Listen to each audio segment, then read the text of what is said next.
So Keir Starmer and the EU elites postured for the cameras this week, playing guardian of the world. But the American superpower was quietly signing their death warrant. The Greenland issue isn't a real estate deal. It's effectively a cold and calculated vote of no confidence from Washington regarding the survival of the British and European states.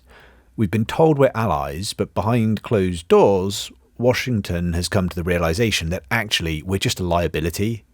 We're a social collapse zone that can no longer be trusted with the keys to the North Atlantic. They're not effectively trying to buy an island here. It's more akin to building a lifeboat and trying to give a warning sign to Britain and the EU that if we don't get our act together, we're going to be left behind.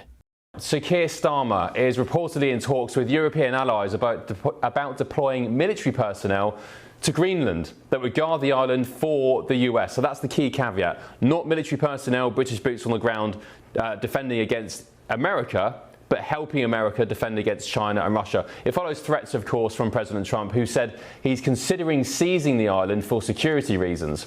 It's understood that plans would involve British soldiers, warships and planes being deployed to protect Greenland from, as I said, Russia and China. So, Keir Starmer wants to play the big man on the global stage. He's talking about deploying British soldiers, warships and planes to guard the Arctic.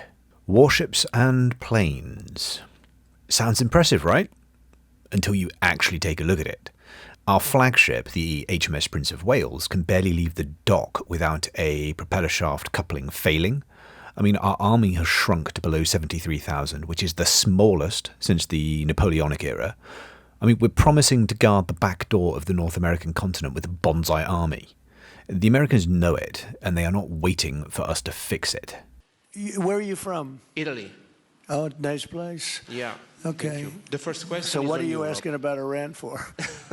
Well, if you can answer about Europe and what you think the Europeans should do on Ukraine, and then a message. Well, look, Europe has been doing so much for Ukraine, but it hasn't been enough. And obviously that I would say that President Putin is not afraid of Europe. He's afraid of the United States of America, as led by me. There's no fear of Europe. You know, Europe's fallen behind. And Europe, and JD said it very strongly, I don't know, he took a lot of heat, but I didn't give him any heat. Europe is a different place. Europe is changing. Europe has got to get its act together. I love Europe. I guess I came from Europe, essentially. I have my roots are in Europe, but Europe is a different place. They have to get their act together. Now they have a great NATO leader, and they've gone up to 5% from 2% GDP. That's a big step. But they have to be very careful with their immigration policy, and they have to be very, because, you know, I will just say, to be nice, that there are certain places in Europe that are very important that are no longer recognizable. Now, he's right about everything that he's just said, but this isn't just tough speech. This is actual official US doctrine. So to fully understand the gravity of all of this, you need to know exactly what the National Security Strategy, or the NSS, is. So it's a document written by the National Security Council. So this is the president's top-level war cabinet, made up of the heads of the Pentagon, the CIA, the State Department. And by law, Congress forces every president to publish this document to tell the world exactly who America's friends are, who the enemies are, and how they're going to spend their trillions of dollars. It's the absolute mandatory instruction manual for every American soldier and spy on the face of the planet, in effect. And the 2025 version is a death warrant for the old UK and EU alliance with the United States. So let's take a look at the Foreign Policy Research Institute. So this is an elite American think tank the government uses to stress test these plans.